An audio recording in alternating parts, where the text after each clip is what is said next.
to walk down Pennsylvania Avenue. I love Pennsylvania Avenue. And we're going to the Capitol.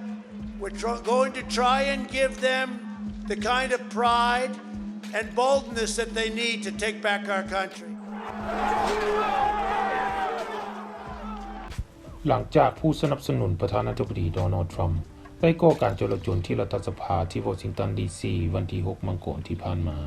ย้อนพวกเขาเชื่อว่าการเลือกตั้งประธานาธิบดีถูกโกงมีผลเฮ็ดให้ตำรวจหลายกว่า50คนได้รับบาดเจ็บและ5คนได้เสียชีวิต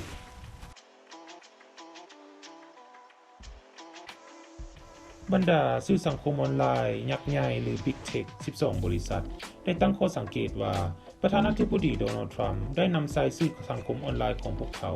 เพื่อนำใช้ข้อมูลที่บ่มีมูลความจริงยุยงให้เกิดความเสียหายแก่ทรัพย์สินและชีวิตของผู้อื่นจึงได้ระงับการเข้าระบบบัญชีส่วนตัวของท่านประธานาธิบดี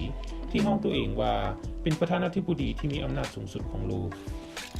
ในบรรดา12สื่อสังคมออนไลน์ยักษ์ใหญ่นั้นประกอบด้วย Twitter ที่ท่านประธานาธิบดีโดนัลด์ทรัมป์ได้นำใช้เป็นช่องทางหลักในการสื่อสารกับบรรดาผู้สนับสนุนของท่านมี Facebook IG หรือ Instagram YouTube Google Spotify และอื่นๆและสำคัญที่สุดแม่น TikTok ที่ได้ระงับการเข้าระบบบัญชีส่วนตัวของประธานาธิบดีโดนัลด์ทรัมป์ก่อนที่ท่านจะสามารถระงับการนำใช้โปรแกรมดังกล่าวในสหรัฐอเมริกาได้